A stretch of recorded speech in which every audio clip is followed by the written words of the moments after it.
देव तत्व बना सके। देखिए, देवी तत्व से युक्त आई मां सोनल स्वयं सूर्य की भांति तपती रही। क्यों? ताकि इस चारण समाज को प्रकाश दे सके।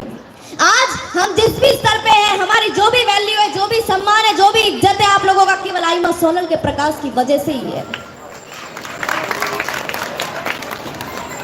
लेकिन फिर भी अधिकांश लोग जो है आई मां सोनल के प्रकाश से वंचित है।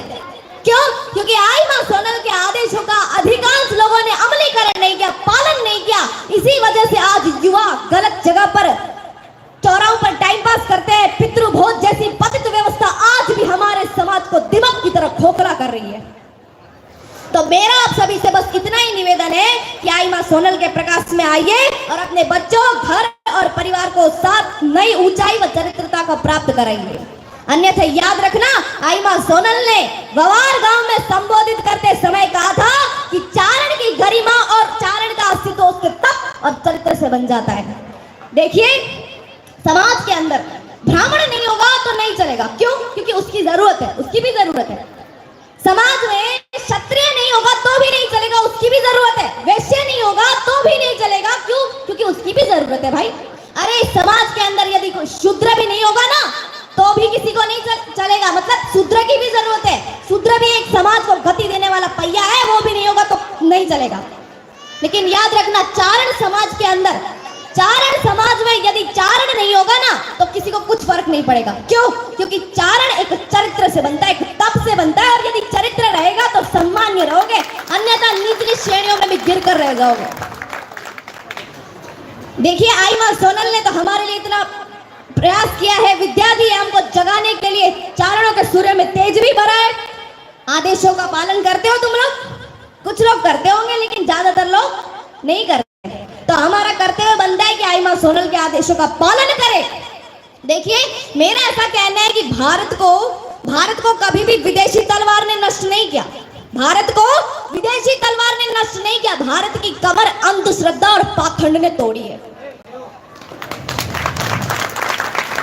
देखिए, वैसे तो आपको तलवार चलाने की आवश्यकता नहीं है, आपको तलवार चलाने की आवश्यकता नहीं है, लेकिन वर्तमान में जो पाखंड पनप रहा है ना, उसके विरुद्ध बोल दो। अपनी आवाज को उठाने की आवश्यकता है। और यदि नारी वर्तमान के इस पाखंड को कुचलने के लिए संकल्प को धारण कर ले तो मैं दावे के साथ कह सकती हूँ कि ये जो पाखंडियों ने अपनी दुकान के ठेके खोल कर रखे ना, ये एक दिन भी अपना सौदा बेच, अरे बोल तो दो, नहीं पाएंगे। पर धारण करें तब की बात है। देखिए, आज इस समाज की क्या हालत हो गई है बताइए आप। क्यों हो गई है ऐसी हालत? क्योंकि हमें जो महापुरुष हो गए हैं, आप यहाँ पर आते हो और आचार्य भीमसेन जी, महाराज भीमसेन जी इतना बोलते हैं आपके लिए, आपको जगाने के लिए कथाएं सुनाते हैं आपको। तो आप सुनती हो कि केवल पंडाल और ये सभी देखती रहती हो कि कैसा लगा है, कि फ्लावर कैसे फूल है, यही सब देखती रहती हो? नहीं, आप तो अच्छी माता हो, आप तो अच्छे से सुनती हो ना, है ना? हाँ, तो यहाँ पर जहाँ सबसे बड़ी भीड़ किसकी होती है बताइए? जहाँ पर गुरुजी ऐसे सत्संग आदि करते हैं, सत्संगों में जाती हो ना, तो वहाँ पर सबसे ज्यादा भीड़ किसकी होती है? महिलाओं की होती है, माताओं की होती है, बहनों की होती है ना। और जब घर पे माँ पूछे कि बेटी गुरुजी के डेरे में गई थी, क्या सुना? उपदेश तो सुना दे हमें भी, हम भी तो सुने, क्या दिया था उपदेश?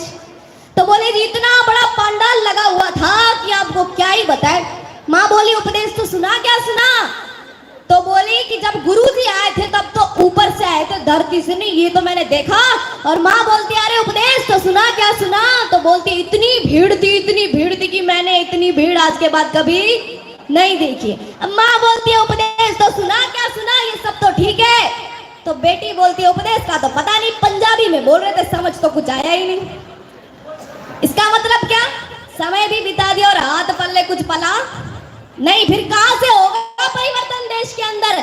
अरे जब आर्य समाज के अंदर ऐसे वैदिक सिद्धांतों पर जब व्याख्या की जाती है, तो आर्य समाज के अंदर आने के बाद यदि कोई स्त्री आ जाए तो एक अच्छी माँ बन जाती है, यदि बहन आ जाए तो एक अच्छी बहन बन जाती है, और दुनिया के लोगों यदि एक पुरुष आता है तो एक अच्छा भाई बन जाता है, एक अच्छा पति बन जाता है, और राष्ट्रभक्त के लिए एक राष्ट्रभक्त बनकर के तैयार हो जाता है। पर धारण करे तब की बात है।